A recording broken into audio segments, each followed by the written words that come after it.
Il est juste que dans nos relations internationales les plus feutrées, nous menons et on mène contre nous le combat le plus violent même que celui qui a conduit à la disparition de certaines espèces.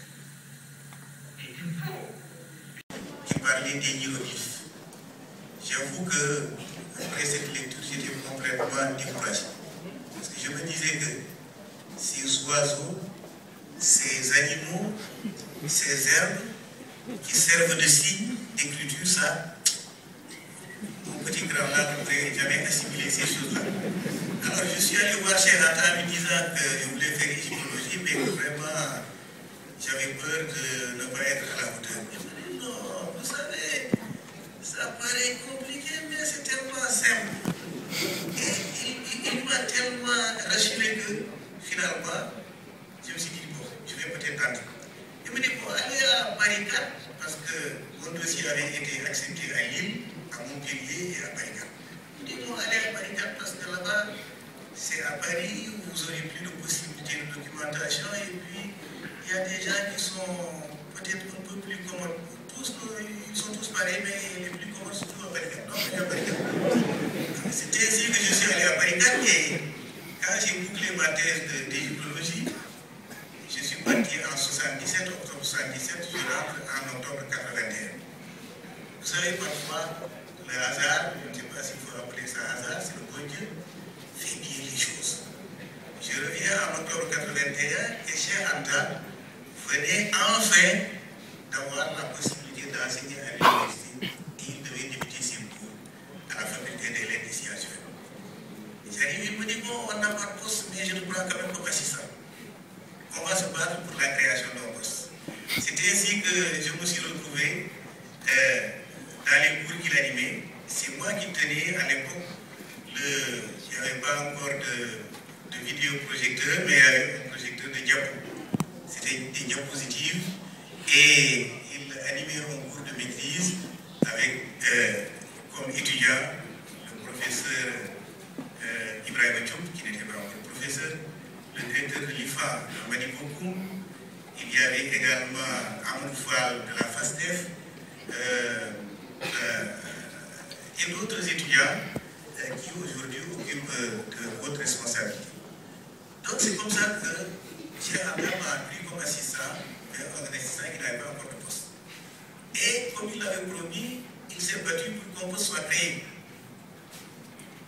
Il en a parlé à Marie Diallo, qui était à l'époque secrétaire général de l'université, et qui était son ami parce que c'est une parenté génétique de l'Égyptien pharaonique dédié à Marie Diallo. Marie Diallo, il est là. Ben voilà, donc c'est grâce à Marie Diallo que j'ai pu obtenir donc un poste. Et Marie a accordé un poste d'égyptologie au département d'histoire. C'est ainsi qu'en octobre 82, j'ai été recruté à l'université. Donc vous voyez, je dois beaucoup à Cheikh Anta. Et je me suis inscrit naturellement en thèse de doctorat d'État avec lui, en 82. Et, comme vous le savez, avant la fin de mes recherches, Cheikh Anta avait été rappelé à Dieu et j'ai dû donc continuer mes recherches sous la direction du professeur Leclerc, avec qui j'avais fait mon troisième cycle et que Cheikh Anta Diop, donc Cheikh Anta Diop m'avait demandé d'aller en fait à Paris parce qu'il y avait Leclerc qui était l'un des plus communs. Voilà donc mes relations avec Cheikh Anta. Et bon, j'ai été son assistant jusqu'à son décès. Alors cela dit, le combat de Cheikh Anta pour la réécriture de l'histoire africaine, je ne ferai pas une conférence, j'essaierai de faire un exposé avec le maximum de pédagogie pour que nos étudiants puissent avoir une idée correcte des travaux de Cheikh Anta Diop au profit de l'histoire africaine. Cheikh Anta est un homme multidimensionnel. Vous savez qu'il est spécialiste des sciences humaines. Il est également spécialiste des sciences exactes. Et Cheikh Anta a également été un théoricien et un acteur politique. Alors, je n'aborderai pas les aspects qui concernent les sciences exactes je ne ferai qu'effleurer ces sujets-là et j'insisterai surtout sur Cheikh Anta, historien. Alors bien sûr, cela ne nous empêchera pas quand même de parler de ces publications les plus fondamentales dans ces domaines que nous n'aborderons pas. Le laboratoire de radiocarbone de l'IFAM, parce que ces publications permettront de comprendre pourquoi Cheikh Anta Diop a été un adversaire coriace pour les gens qui ne pensaient pas comme lui. Et les deux diapos, il y a une autre qui viendra, ça c'est Cheikh Anta dans son laboratoire. Parce que vous savez que l'histoire a ceci de particulier. On disait que l'histoire africaine, c'était la tradition orale, qu'on ne pouvait pas dater les choses et que les gens pouvaient dire ce qu'ils voulaient. Donc Cheikh Anta va effectivement essayer de remédier à cela en implantant à Dakar un laboratoire de datation, laboratoire achevé et fonctionnel en 1900, à partir de 1966. Et il fera beaucoup de datation. Et il avait donc fait une formation pour cela. Et on y reviendra dans, comment dirais-je, au niveau du développement quand on arrivera à, à l'endroit consacré à cela. Cheikh Anta a été également un théoricien de la politique. Vous voyez, c'est pourquoi j'ai présenté ce livre, Les fondements économiques et culturels d'un État fédéral africain. Parce que ce livre, il théorise l'avenir politique de l'Afrique. Mais c'est la jonction, il fait la jonction entre Cheikh Anta historien et Cheikh Anta théoricien de la politique. Parce que cet État fédéral, comme c'est dit dans le titre 3, reposait sur les fondements économiques mais culturels.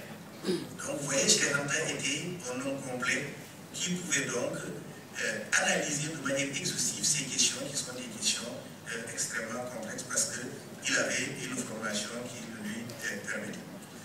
Le plan de notre exposé va tourner autour des points que vous voyez à l'écran. Les raisons du combat de Cheikh Anta, il faut bien expliquer ces raisons-là. Le combat pour la reconnaissance, parce que il faut d'abord être reconnu pour pouvoir parler.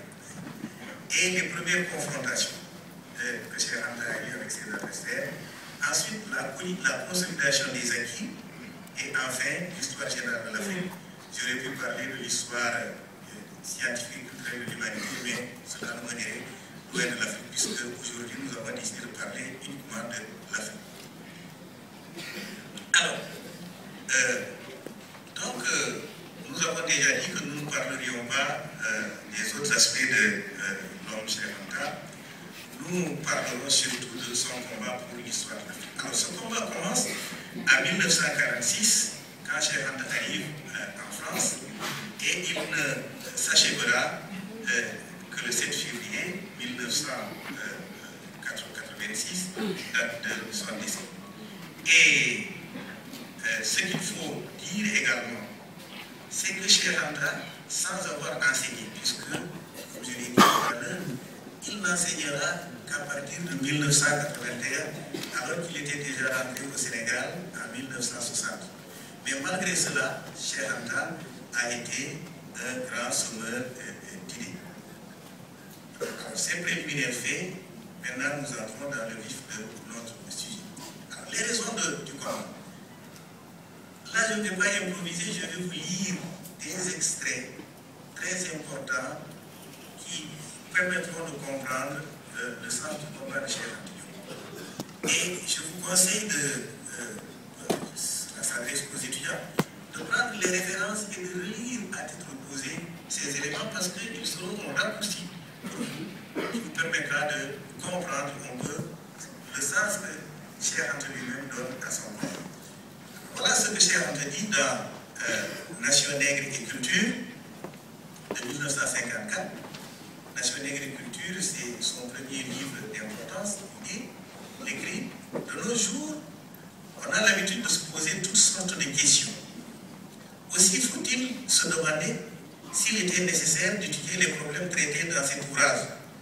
Un examen même superficiel de la situation culturelle de l'Afrique noire justifie une telle entreprise.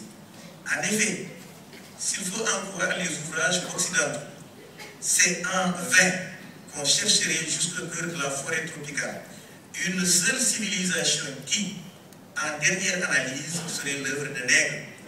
Les civilisations éthiopiennes et égyptiennes, malgré le témoignage formel des anciens, celles d'Ifé et du Bénin, du bassin du Tchad, celles de Ghana, toutes celles dites néo-soudanaises, Mali, Gao, etc., celles du Zambèze, Monomotapa, celles du Congo, en plein Équateur, etc., d'après les cénacles de savants occidentaux, ont été créés par des blancs mythiques qui se sont ensuite évanouis comme dans un rêve pour laisser les nègres perpétuer les formes, organisations techniques, etc. qu'ils avaient inventées. L'explication de l'origine d'une civilisation africaine n'est logique et acceptable, n'est sérieuse, objective et scientifique que si l'on aboutit par un biais quelconque à ce blanc mythique dont on ne se soucie point de justifier l'arrivée et l'installation dans ces régions. Donc, vous voyez, c'est le constat que fait Cheikh Anta quand il arrive en France. Et dans son dernier livre, vous voyez, j'ai pris les extrêmes. Le premier livre, Nation et Agriculture, et le dernier, Civilisation au barbarie. Cheikh Anta a affirmé vigoureusement ceci. Vers les années 1820, à la veille de la naissance de l'égyptologie, le savant français Volney, esprit universel et objectif s'il en fut, tenta de rafraîchir la mémoire de l'humanité que l'esclavage restant du nègre avait rendu amnésique à l'égard du passé de ce peuple. Depuis, la lignée des égyptologues de mauvaise foi, armée d'une érudition féroce, a accompli le crime contre la science que l'on sait, en se rendant coupable d'une falsification consciente de l'histoire de l'humanité.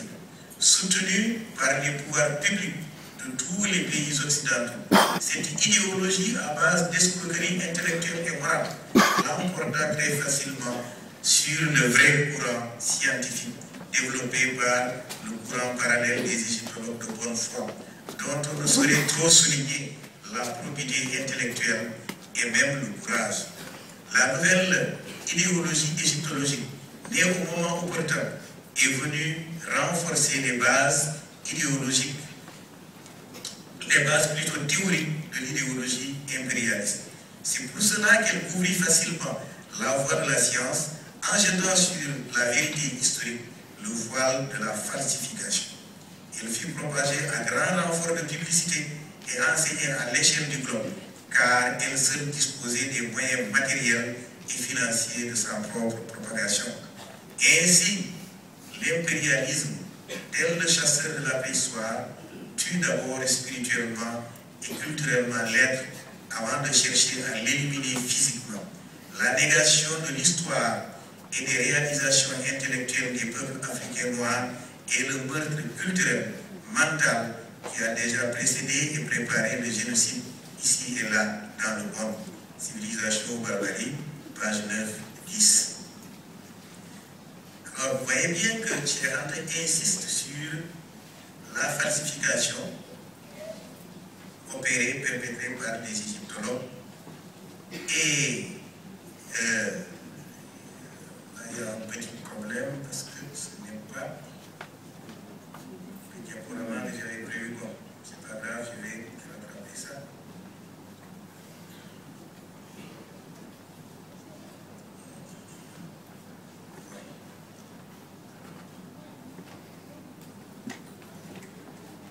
Voilà.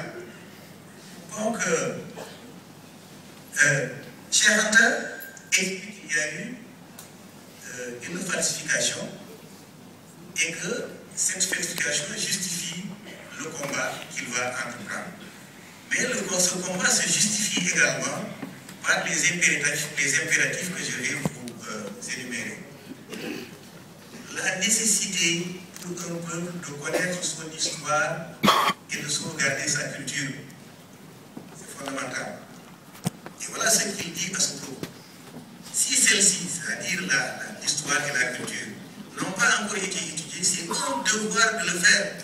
Il ne s'agit pas de se créer de toute pièce une histoire plus belle que celle des autres, de manière à doper moralement le peuple pendant la période de lutte pour l'indépendance nationale. Monsieur le recteur, vous m'avez mis en garde, vous voyez bien que je suis très vigilant.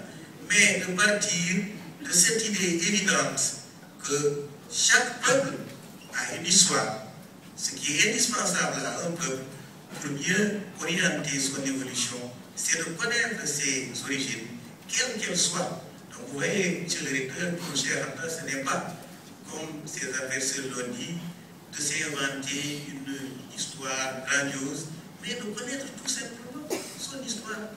Et de se dire que chaque peuple a une histoire et que cette histoire est nécessaire pour que le peuple puisse se développer. Deux, l'importance pour un peuple d'avoir une conscience historique. Là aussi, c'est fondamental.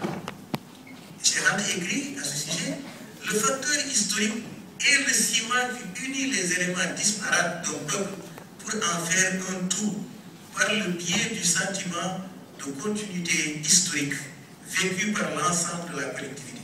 C'est la conscience historique ainsi engendrée qui permet au peuple de se distinguer d'une population dont les éléments par définition sont étrangers les uns aux autres. La conscience historique, par le sentiment de cohésion qu'elle crée, constitue le rempart de sécurité culturelle le plus sûr et le plus solide pour un peuple. C'est la raison pour laquelle chaque peuple cherche seulement à bien connaître et à vivre sa véritable histoire, à transmettre la mémoire de celle-ci à sa descendance. L'essentiel pour le peuple, c'est de retrouver le fil conducteur qui le relie à son passé ancestral le plus lointain possible, devant les agressions culturelles de toutes sortes, devant tous les facteurs désagrégeants du monde extérieur. L'arme culturelle la plus efficace dont puisse se doter un peuple est ce sentiment de continuité historique. Civilisation, barbarie, page 272. Monsieur le professeur Ibader Thiam est dans la salle et je crois que tous les gens qui, autour de lui, se sont lancés dans l'écriture de l'histoire générale du Sénégal doivent avoir présent à l'esprit ce que dit, ce que Cheikh Anta a écrit ici. Parce qu'une histoire doit être utile. Si elle ne nous permet pas de retrouver d'avoir une conscience historique, eh bien cette histoire-là risque d'être une histoire tout simplement inutile. Donc les débats qui ont eu lieu le samedi et le dimanche sont des débats très importants, mais Cheikh Anta avait déjà donné l'orientation et je pense que cette orientation-là vaut la peine d'être suivie. Donc, mais pour pouvoir faire cela, Cheikh Anta fait un constat. Il dit que l'histoire est nécessaire. Et il constate que, je l'ai dit dans la première citation, que pour les Occidentaux, l'Afrique n'avait pas d'histoire. Toutes les civilisations qu'on a retrouvées en Afrique, les Africains ne sont pour rien. Donc Cheikh Anta va s'attacher à corriger cela. Première mission du Soudan. Vous savez, on l'a répété, il était parti pour être ingénieur. Mais quand il a vu ça, il a vu qu'il a compris que sa mission première, ce n'était pas d'être ingénieur en aéronautique, mais c'est de redresser ces torts-là. Et il a décidé tout simplement de sacrifier ses ambitions parce que vous savez que dans les classes de prépa, c'est un véritable bourrage de crâne. Il aurait pu subir ce bourrage de crâne et peut-être aller dans une école d'ingénieur, mais il a dit que ça, c'est pas important. Il a préféré changer et pour régler justement les problèmes que je viens de rappeler. Mais pour pouvoir le faire, il y a un certain nombre de conditions. Parce que vous ne pouvez pas venir le ventre devant et puis affronter les sommités de la science. Personne ne vous écouterait. Donc, il fallait d'abord se préparer, s'armer et puis rechercher la reconnaissance scientifique. Et cette reconnaissance scientifique passait par l'obtention du diplôme le plus élevé du système académique français, c'est-à-dire la thèse de doctorat S-Lettres. Donc vous voyez, Cheikh Anta est quelqu'un de très méthodique. Je veux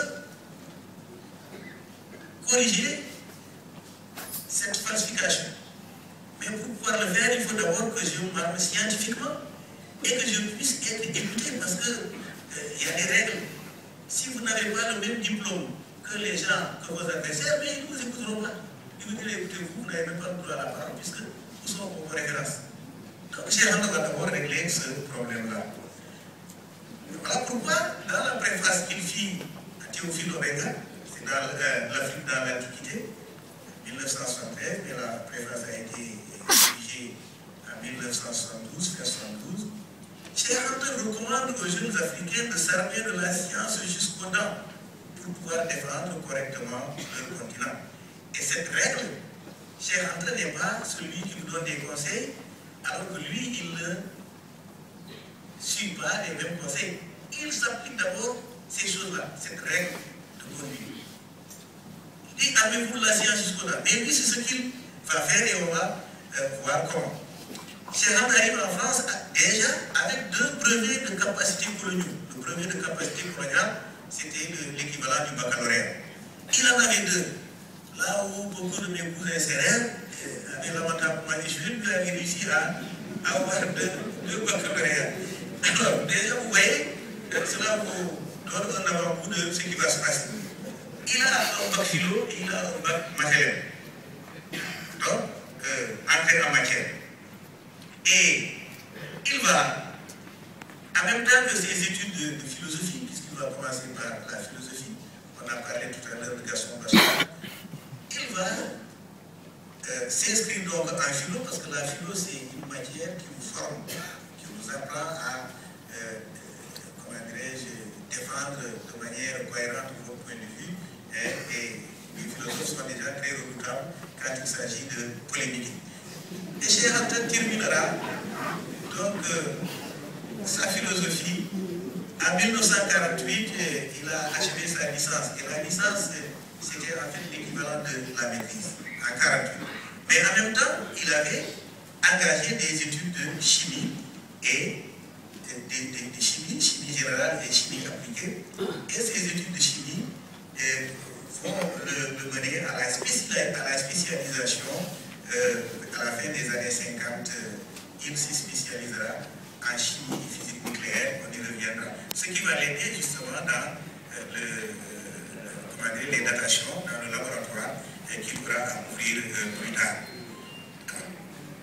Donc, Cheikh Anta termine sa philo et ce qui lui permet de se lancer maintenant dans la thèse de doctorat d'État SLM, puisque avec la maîtrise, vous pouviez vous inscrire en thèse de doctorat SLM.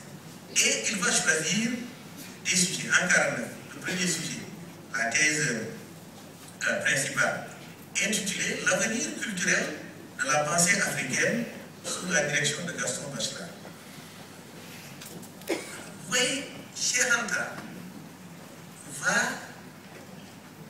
tout en recherchant le diplôme le plus élevé, il va en même temps relever les défis. Ce qui rend son combat particulièrement compliqué, puisque très souvent, ce que les gens font, c'est qu'ils se font tout petits jusqu'à obtenir leur diplôme, et à ce moment-là, ils sortent du papier et ils veulent parler. Mais lui, il veut assumer ses idées dès le début. Ça va lui créer énormément de problèmes, comme on le verra tout à l'heure. Parce que, vous le savez, à ce moment-là, on disait que l'Afrique n'avait pas de pensée.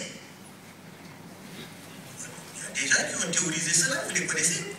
L'Afrique n'avait pas de pensée et Cheikh Anta a l'outrecuidance de dire l'avenir culturel de la pensée africaine au moment où on disait que l'Afrique n'avait pas de pensée.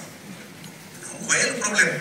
Et en 1951, il s'inscrit en thèse complémentaire, parce qu'à l'époque c'était cela, il fallait deux thèses, une principale et une complémentaire.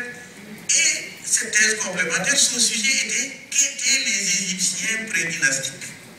Qu'étaient les Égyptiens prédynastiques. Ça aussi, c'est un casus belli adressé à l'égyptologie occidentale. Parce que pour les égyptologues, il n'y avait pas de doute, les Égyptiens, c'était des blancs venus d'Europe ou de Mésopotamie et qui avaient apporté la civilisation dans la vallée du Nil. Donc c'était réglé. Alors, quelqu'un comme Gaston Maspero dit que oui, les Égyptiens, ceux qui ont en tout cas apporté la civilisation, ils sont venus d'Europe ou d'Asie et qu'ils avaient la plus grande ressemblance avec les plus grandes races d'Europe et d'Asie. Alors quand j'ai bien reposé cette question, qu'étaient les Égyptiens prédynastique, ce n'était certainement pas pour répéter les thèses de Maspero, c'était pour les contredire.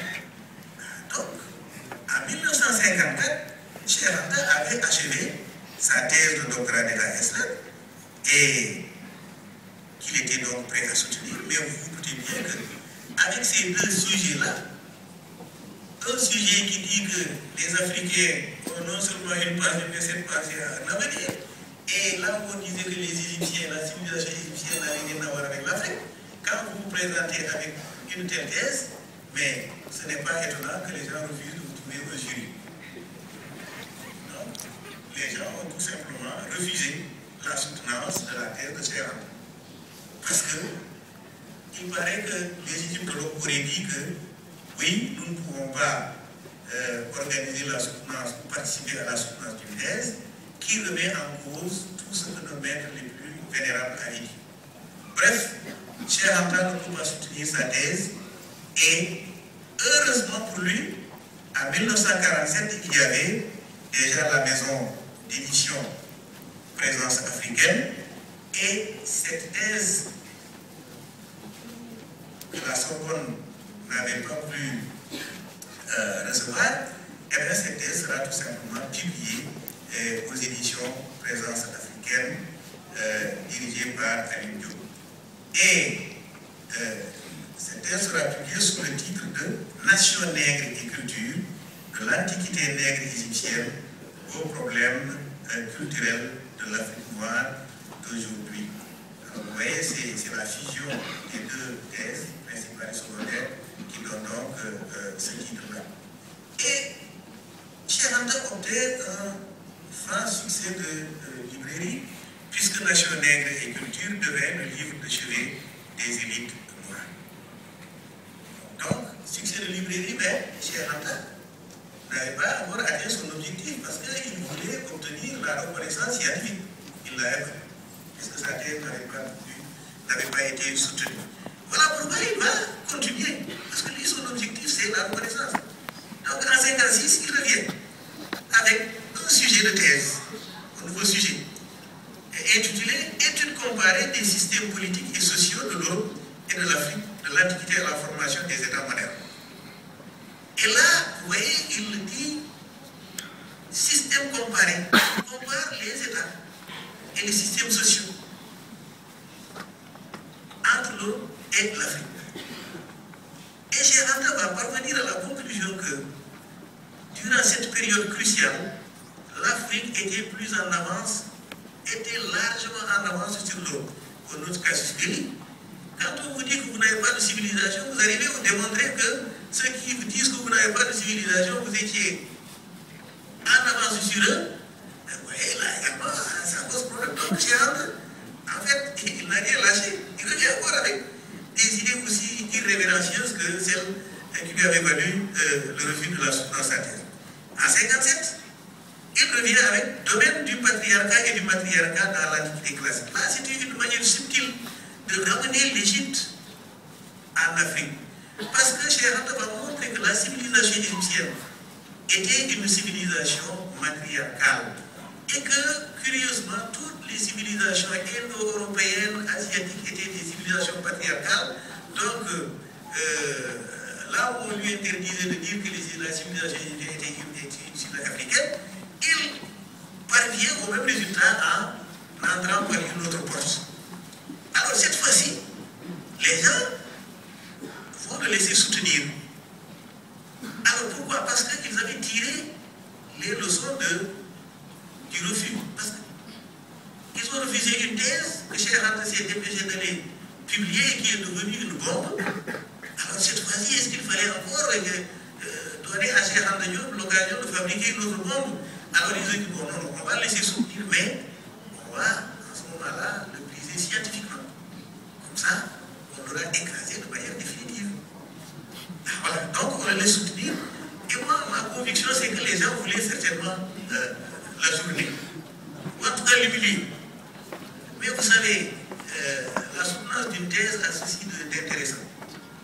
C'est une cérémonie publique. Chacun parle, les membres du jury parlent, le candidat défend ses travaux. Donc si le candidat parvient à montrer que les membres du jury ne sont pas plus pertinents que lui, vous voyez, il y a des scénarios qui étaient prévus au début mais qu'on ne peut plus appliquer. Donc résultat, Cheikh Anta va s'en tirer, non pas avec un ajournement, non pas avec une mention passable, mais avec une mention honorable qui était en fait une manière de couper la poire en deux en disant qu'on fait la paix des braves, on vous donne votre thèse, mais pas avec la meilleure mention. Voilà donc comment Cheikh Anta a pu enfin soutenir sa thèse le 9 janvier 1960 et obtenir la mention très honorable. Alors, est-ce que vous pouvez mettre la régie l'élément sonore, s'il vous plaît? La thèse principale avait pour sujet étude comparée des systèmes politiques et sociaux de l'Europe et de l'Afrique noire de l'Antiquité à la formation des États modernes. La thèse secondaire, domaine du patriarcat et du matriarcat dans l'Antiquité classique. À l'issue de cette soutenance de thèse, qui n'a pas duré moins de 7 heures, nous avons demandé à M. Cheikh Anta Diop les raisons qui l'ont amené à choisir ce sujet. J'ai voulu dégager d'une façon générale l'unité culturelle africaine et de l'autre côté animer l'histoire de tout le continent sur une période de 2000 ans au moins sans solution de continuité. Maintenant que vous êtes titulaire du titre de docteur Eslet, après tant d'efforts et de persévérance, que comptez-vous faire? Je vais rentrer définitivement en Afrique noire dès la semaine prochaine et j'essaie de contribuer à la formation des cadres et de contribuer aussi à l'impulsion de la recherche scientifique, aussi bien dans le domaine des sciences humaines que dans le domaine des sciences exactes. Maintenant, à M. le professeur André Emma, doyen de la faculté de lettres de Paris, président de ce jury, que nous allons demander ce qu'il pense de ce nouveau docteur et de son travail. Au cours de toute cette soutenance, cette longue après-midi de soutenance, sur à la fois l'homme et les deux thèses de M. Diop, nous avons tous été unanimes pour louer à M. Diop une curiosité d'esprit, une intelligence sans cesse en éveil, le goût des grands problèmes, des plus grandes questions, parfois des plus audacieuses. Nous connaissions bien tous M. Diop par ses travaux antérieurs, comme par les rapports qu'il a pu avoir avec chacun de nous, la qualité de l'homme dont il a fait preuve au cours de la soutenance, par la vivacité de ses réparties, par sa présence d'esprit. Rien de tout cela ne nous a surpris.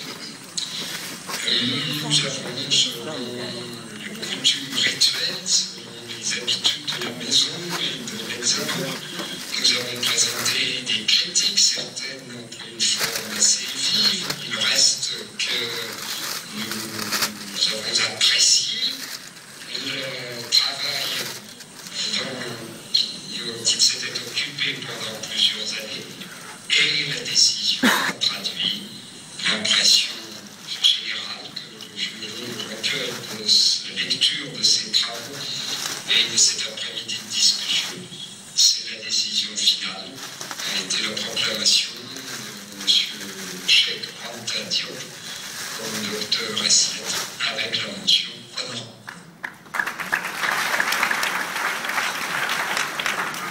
Donc, voilà le résumé de la soutenance. Alors ici, quelques remarques. Vous aurez constaté avec moi que Cheikh Anta a fait en réalité 2 thèses doctorales. Tous les gens qui ont fait une thèse de doctorat Eslet savent ce que cela coûte en effort, en sacrifice. Et lui, il en a fait 2.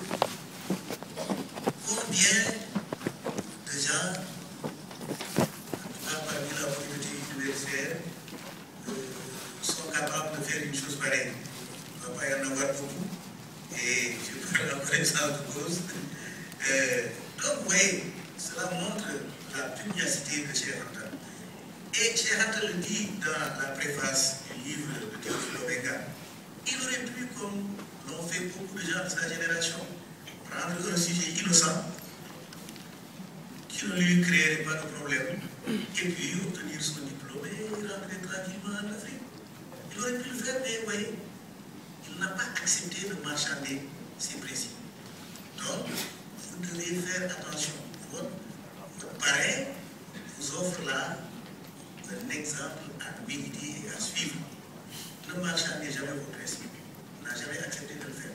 Quitte à faire 2 thèses et sans jamais renoncer à ses convictions, en fin de compte, il est parvenu à ses fins. Donc c'est une affaire à méditer.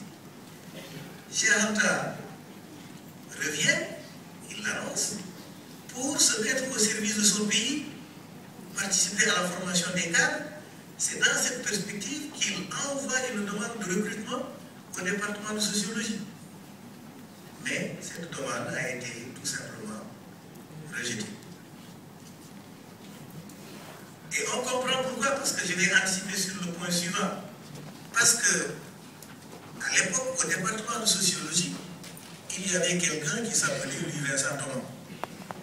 Et qui, en 61, prenant le relais de la Sorbonne, va faire partie des gens qui vont écrire pour continuer le pilonnage, justement, contre Cheikh Anta.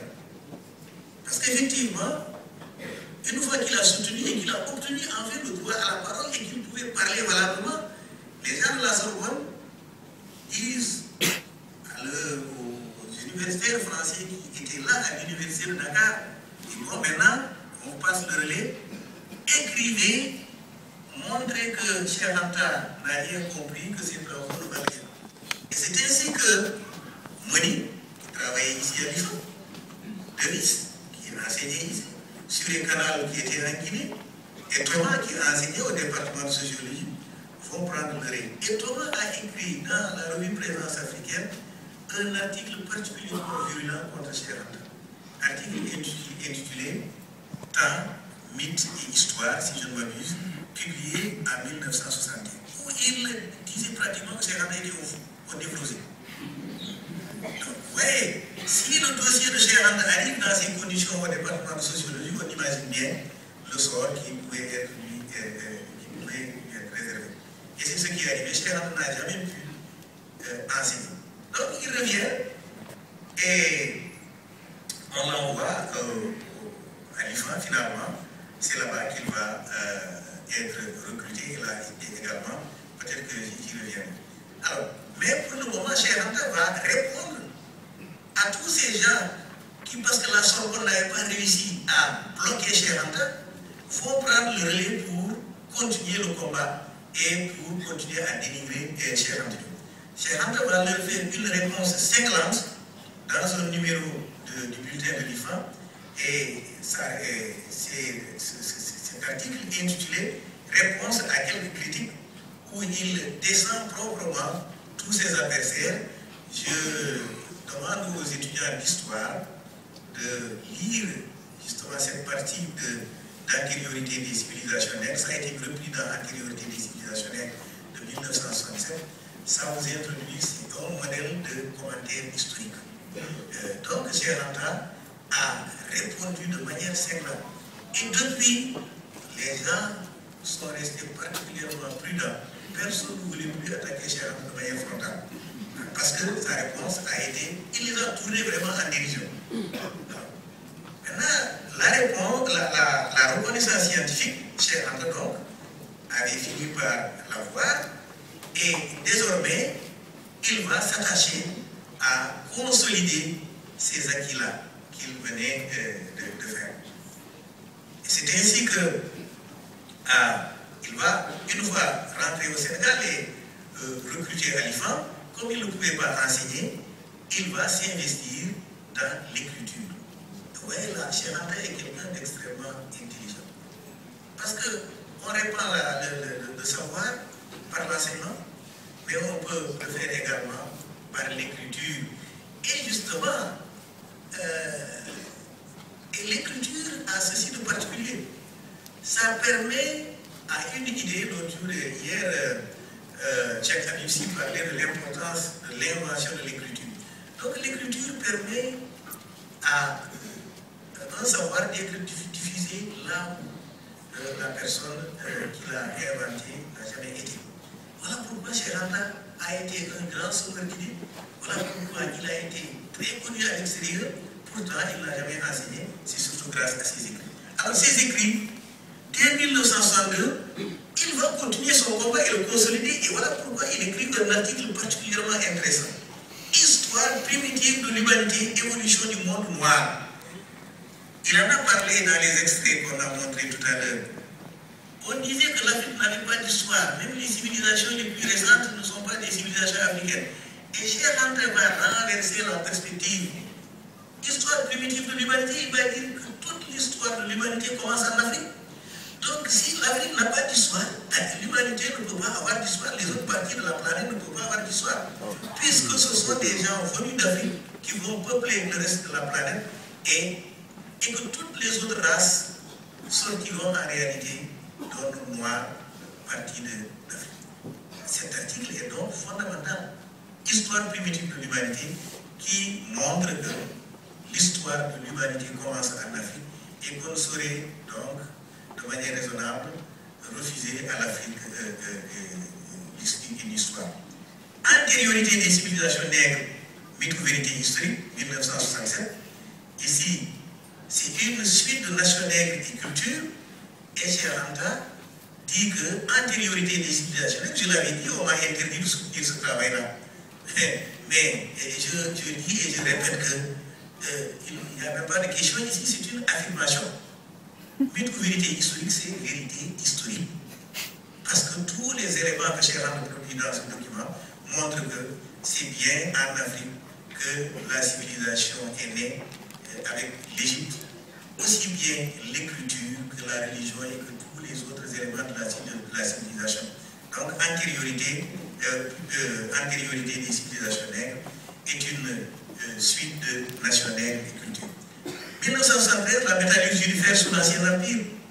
Là également, Cheikh Anta ne choisit pas ce sujet par hasard parce qu'on disait que toute société qui maîtrise la métallurgie du fer est une société avancée.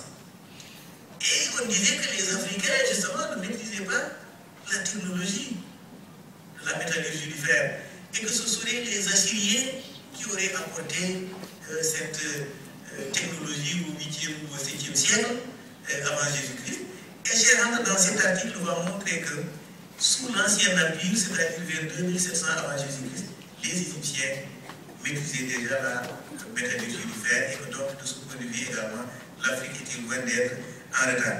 Il reviendra sur cette question en 1965 à 1976 dans l'usage du fer en Afrique, où il va montrer que d'autres foyers en Afrique, notamment dans la région d'Ifé et de Lom, il y avait des dates extrêmement élevées qui montraient que les Africains, en fait, connaissaient bel et bien l'usage de la métallurgie du fer et qu'ils n'ont pas attendu l'arrivée des Assyriens ou des Phéniciens ou d'une autre population.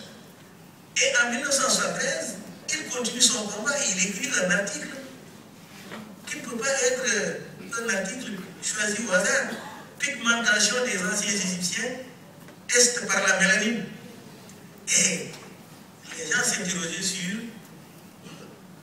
la nature, quelle était la race des anciens Égyptiens. On dit, très bien, moi, je vais doser la mélanine des anciens Égyptiens et ce dosage-là, j'ai mes résultats. Ils disent que les Égyptiens avaient le même taux de mélanine que les Noirs d'aujourd'hui. Maintenant, s'il y a des gens, merci madame, s'il y a des gens qui ne sont pas d'accord avec ces résultats-là, ils n'ont qu'à amener leurs propres résultats. Et quand il ira au colloque du Caire, il amènera ses résultats. Le colloque du Caire, c'est en 1974. Il partira avec ses résultats et il dira aux gens, voilà mes résultats. Si vous avez d'autres résultats qui les contredisent, amenez-les.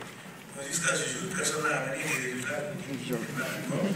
Donc, là, également, vous voyez, Cheikh Anta est cohérent avec lui-même. L'Antiquité africaine par l'image, ça c'est un ouvrage de vulgarisation parce que Cheikh Anta se préoccupait également d'enraciner ses idées dans les masses. Il n'écrivait pas pour les universitaires. Par parenté génétique de l'Égypte et des langues négro-africaines, et une retombée du colloque du Caire. Vous avez entendu tout à l'heure dire qu'au colloque du Caire, les gens ont finalement accepté que la civilisation de la langue égyptienne n'était pas une langue sémitique. Et c'est à la suite des démonstrations que lui et Omega avaient faites. Donc il revenu du Caire, il va développer ces choses qu'il avait présentées là-bas, et c'est ce qui donnera le livre Parenté génétique de l'Égyptien pharaonique et de langue négro-africaine. Donc si c'est une parenté génétique de l'Égyptien, ne pouvait pas être des blancs, il ne pouvait être que des noirs. Civilisation ou barbarie, c'est son dernier livre, c'est le livre Testament, et dans lequel il fait le point. Il dit en 54, voilà ce que je disais, voilà les débats. Mais en 81, qu'est-ce que la science est allée dans quelle direction? Est-ce qu'elle est allée dans ma direction ou dans la direction de mes adversaires? Donc quand on dit, oui, Cheikh Anta, vraiment, vous ne me critiquez pas. Mais Cheikh Anta a été le premier à s'auto-évaluer. En 81, prenez le livre, il reprendra toutes les grandes questions et il dira qu'entre-temps, voilà ce que la science a produit et elle a raison. Donc là également, c'est un ouvrage très important. Alors, nouvelle recherche, c'est un complément de parenté génétique. L'histoire générale de l'Afrique. Alors tout cela, justement, Cheikh Anta va capitaliser cela pour aller vers l'histoire générale de l'Afrique, parce que l'histoire de l'Afrique étant niée, il montre que l'Afrique a une histoire, et ce combat, il n'est pas le seul à le mener, puisque effectivement les États africains gouvernements indépendants vont porter cette revendication-là à l'UNESCO, et en 1964, la décision a été prise d'écrire l'histoire générale de l'Afrique, et Cheikh Anta est contacté par le directeur de l'UNESCO de l'époque, René Maheu, pour faire partie du comité scientifique. Mais Cheikh Anta dit que si nous devons écrire l'histoire générale de l'Afrique, cela doit être fait sur des bases